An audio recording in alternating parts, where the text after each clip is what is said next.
I'm Cristina Cote with the Chef's Connection, and I have the distinct honor and pleasure of speaking to April Bloomfield today, an award-winning chef from the Spotted Pig, the Breslin, and many others. Thank you so much for being here today. Thanks. Thank you. Yes. Fun. Yes, we're going to have a lot of fun. Yes, we are. I hear you tell some good jokes. So. You know, rumor has it, but I heard you do a good Scottish impression. I do indeed. It's my little Scottish accent, what does. Well, that's great. I like this one. I can't really do Scottish, but do you like to crack jokes when you're not cooking? Is that? Yeah, I try. You know, I try and do like innuendos in my thing. I think bit tongue-in-cheek. It's that kind of like cheeky seaside humour. I don't know if you've ever been to England, but. They have this. They have these postcards that you can buy, you know, and they have like this kind of tongue-in-cheek, slightly naughty humour, which is quite titillating when you're a youngster. So literally titillating. Yeah, exactly. That's fun. Yeah. Do you find that that's a way to sort of blow off steam? Do you? Yeah, exactly. You know, I think kitchens are quite stressful places, so as much fun as you can have and as many kind of jokes that you can tell and just, you know, lighten the mood a little bit, either by playing tricks or just general feistiness is always a good thing. I agree. In life, too. Yeah. General feistiness is always important. Exactly. So have you played pranks before on different chefs? Or? You know, I've done a couple. My favourite prank is actually dipping a wet cloth into a bucket of water and then kind of holding it and then just quickly running up to some chef and just squidging it up their bum. So then they have a wet bum the whole day. Sometimes I like to do a squeezy, like a, what do you call, a spray bottle, put it on really fine, and while they're chopping, just go... and they won't notice, and then all of a sudden they got a wet bum, so I like that. That's perfect. You know, you got to keep it interesting when you're in the kitchen for many hours creating and all of that. So I know you're, you know, when you're not telling jokes and playing pranks, you've won many awards and you're very distinguished and highly regarded in this community, and I think you got one of the highest scores on Iron Chef. Apparently, yeah. Which is incredible. For taste, which is good. So it was like 30 out of 30, I forget. It was a long time ago. That was 2007. You know, a lot's happened since 2007. Yes, a huge award. Of all the awards and accolades, what are you most proud of? Oh, it's got to be my James Beard Best New Chef 2014, New York City. Congratulations. Yeah, thank you. Yeah, it's a very, it's an honour to be, you know, kind of even nominated and then to win the award. You know, just to be recognised by your peers and people within the industry, and to be able to kind of hobnob and just meet them. You know, you kind of meet these chefs and mentors and inspiring people, and you never think you'll ever meet them in your whole life, and then all of a sudden you're there and you know, you're kind of having a toast and a great night together. It's pretty amazing. That's incredible. Yeah. Who do you have a role model or someone that you aspire to be like, or oh my gosh, you know, I love all chefs really. I love Ignacio Matos from Stella, Daniel Hum, big fan of, very very nice guy. You know, all those kind of people I love and adore. Yeah, well, you're surrounded by great people, and you inspire them as well, I'm sure. Well, I hope so. You know, I hope so, but you never know. I just kind of do my thing, keep my head down. You know, hopefully, you know, I can be successful and produce amazing, delicious, tasty food. I think you've already accomplished that many times over. Well, thank you. People say that you're one of the most disciplined, consistent chefs. Have you always been that way? Have you always been a perfectionist and very detail-oriented? I've been very detail-orientated. I don't know where it comes from. But you know, I think that's what sets you apart from everybody else. You know, it's listening to those details that, you know, your chefs used to tell you, or just seeing something that somebody else might not see, like a blemish here or a blemish there, and just you know, kind of that perseverance to just do better and try and aim for the top, really. So what motivates you? I mean, is it just this striving to be the best in what you do, or do you have something else that is a calling? I don't know. From a very young age, I just had this this drive to just do something that would kind of that I could sink my teeth into, and that would, you know, that I could be successful in. I wasn't very academic at school, so this ended up being a perfect career for me. So just that kind of drive of pushing and just trying to excel at something. And your sister, one of your sisters, or both of your sisters, I think, were chefs. Yes, is that correct? Yeah. My two sisters went to cooking school at Birmingham College of Food.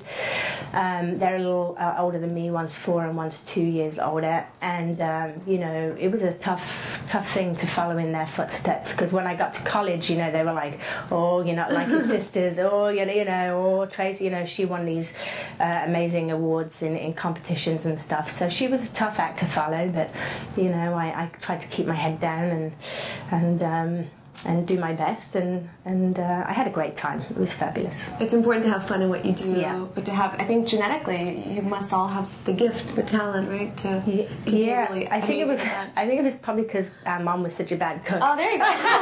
But it was just a way of survival. Yeah, no, I'm just kidding. I'm kidding. You starved as a child. Yeah, exactly. Nothing was edible. It was a lot of cheese sandwiches and piccalilli, but whatever. No, I'm just kidding. She's going to hate me for saying that. Don't watch this one. If you're watching, don't. Yeah, don't. Yeah. Mute it at this point. Mum, I'm sorry. Okay, whatever. But anyway, so you know, I think I did it basically just because I didn't get into my chosen profession, and it was just merely something to fall back on. My profession that I wanted to do was, you know, to walk the beat, be a policewoman, and so I did my first year at cooking school, and I thought, well, if I don't do my second year, at least I'll probably walk out of there and I'll know how to cook a rack of lamb really well. I'm not quite sure why rack of lamb was like that. That benchmark thing. that you were aspiring to. But anyway, so there you go. Are you disappointed that didn't happen, or maybe it was the stars were aligned? Maybe this was really your true profession that was. No, I'm not disappointed. I did try and reapply many years later, and there was something that happened and it didn't quite work out. So I was like, okay, maybe I'm meant to do this and I shouldn't try and go the other way. So that's when I started to settle in, and I'd been cooking 10 years at that stage, so I really started to kind of, you know, settle in and feel comfortable. Was there a defining moment or a distinct experience that really made you realize you were on the right path, where you were like, okay, this is what I'm supposed to be doing? Yeah, I think it was my time at River Cafe. I was working in a restaurant in West London called the Brackenbury, and I was a sous chef at the time. And I was ready to take a step back. I wasn't ready to be a sous chef. I'd done it way too early. And so I kind of dreamed about going to the River Cafe and watch Rose and Ruth's TV show. And I'd stay awake at night, tossing and turning with excitement about maybe one day being good enough to work there. That's cool. And I actually knew a couple of guys that I'd worked with in previous jobs. And I called them up and I'm like, hey, you know, can I come in for a try on? And they're like, oh, I'm not sure. But then they'd call me back and I'm like, come in on, blah, blah, blah. So I ended up doing my 2 weeks, and it really just blew me away. I mean, the food that I tasted was like unlike any food that I'd eaten before. It was, it kind of taken my palate to a higher consciousness. It really kind of wakened all my senses, and it just totally blew me away. And at that stage, I knew that I was in the right spot at the right time, that this is what I really wanted to do. You know, I worked there for 4 years, and it was very influential. So I definitely have some kind of undercurrent of that style that Rose and Ruth kind of instilled in us. So.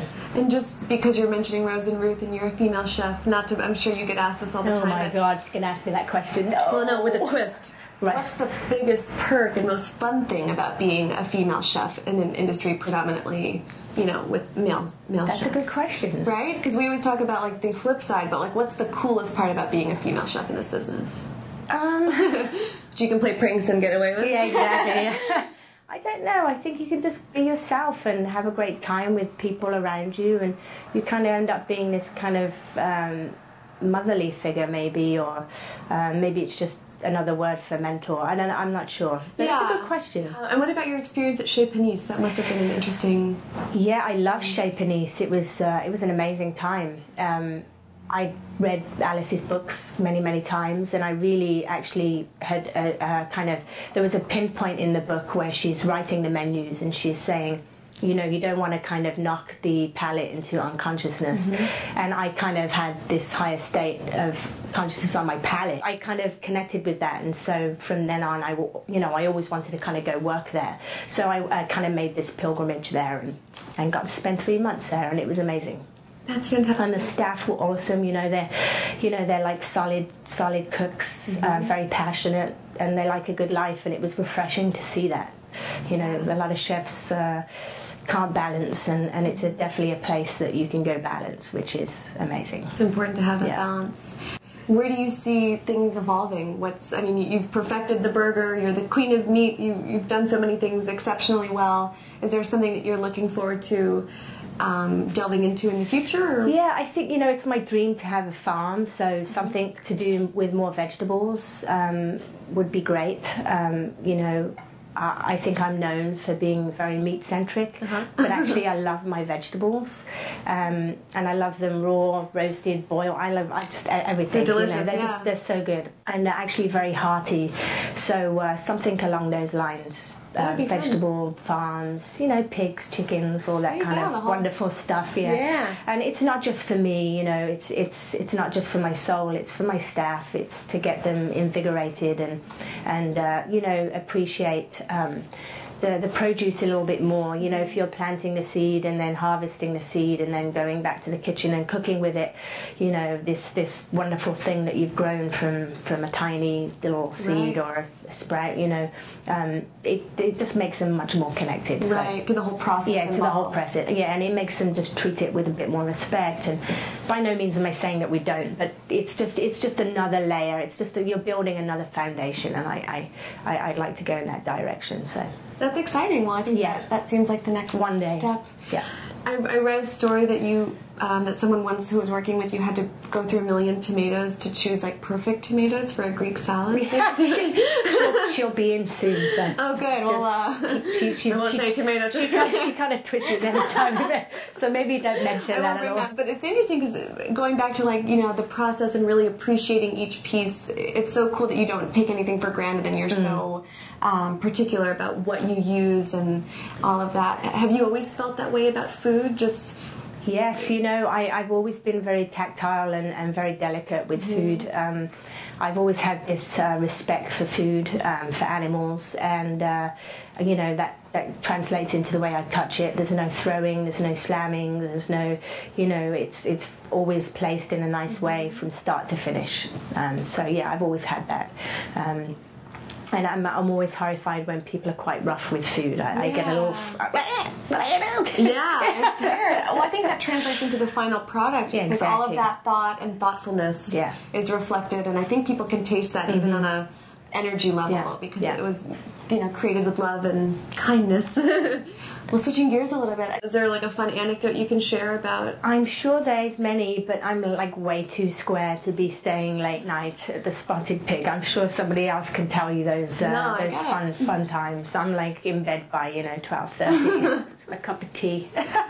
Oh, well, thank you so much. It was really great speaking to you. Wonderful. Yes, fun. Very inspiring. And good luck with all of your exciting future endeavors. Thank you. And I can't wait to go to the April Bloomfield farm. Yes, please. Well, one day. That is going to happen, I can tell. For more with your favorite chefs, please visit thechefsconnection.com.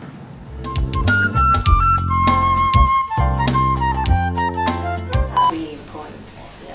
I'm going to blow my nose because it's like cold weather outside. I have a whoopee cushion. I'm going to sit on it. Anyway, there you go. And take two. You're never too old to start spinning the beats. And I know, isn't Jay's... Yeah, that's really embarrassing. I really feel old when I just did that. You look great when you did it.